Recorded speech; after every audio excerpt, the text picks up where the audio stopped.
આજે ઔપચારિકતા ખાતર નથી કહેતો, પણ વાસ્તવિકતા કહું છું કે ખૂબ જ પ્રસન્નતાની લાગણી અનુભવું છું.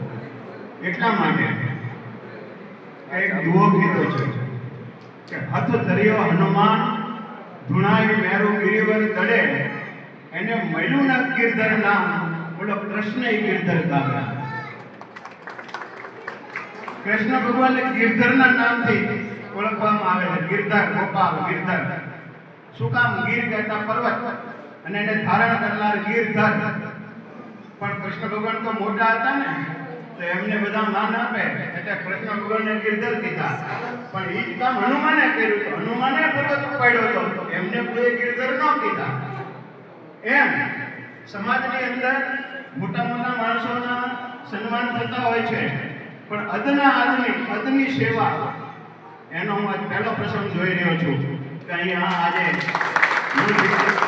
સેવા અર્થે જેનું પ્રબળ યોગદાન છે એવી વ્યક્તિનું આજે સન્માન છે. મિત્રો, આ વ્યવસાય કોઈ નાનો વ્યવસાય નથી.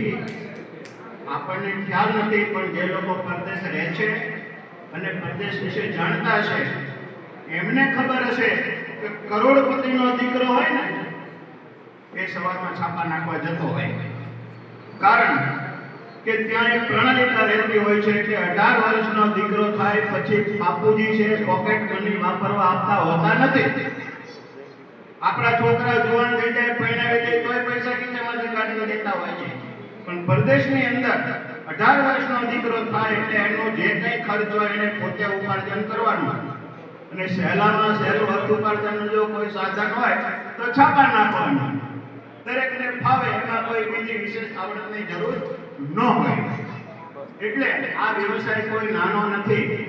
અચ્છા ઉદ્યોગપતિઓના દીકરાઓ પણ આ કામ આજની તારીખમાં પણ પ્રદેશની અંદર કરે છે.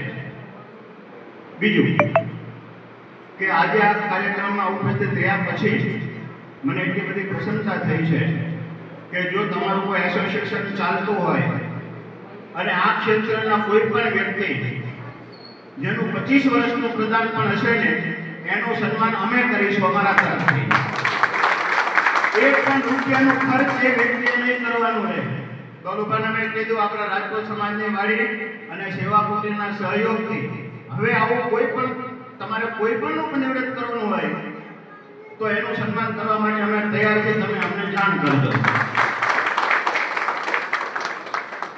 આજે આ વિકસિત દુનિયાને આપણે જોઈ રહ્યા છીએ, આ બધો ઝગમગો જોઈ રહ્યા છીએ. અમે એ જમાનો જોયો છે કે રાત્રે ઘોડી પોળના, ખારવાની પોળના, ખાંડી પોળના, લાકુ પોળના દરવાજા રાત્રે બંધ થઈ જતા હતા. એ જમાનો અમે જોયો છે. સ્ટ્રીટ લાઇટો વડવાણમાં નહોતી, એ જમાનો જોયો છે. ઘોડી પોળનો દરવાજો ત્યાં સુધી જ ખુલ્લો રહેતો કે જ્યાં સુધી પિક્ચર સુરેન્દ્રનગર છેલ્લું છૂટે અને છેલ્લી ટ્રોલી આવી જાય એટલે ઘોડીપોળનો દરવાજો બંધ થઈ જાય.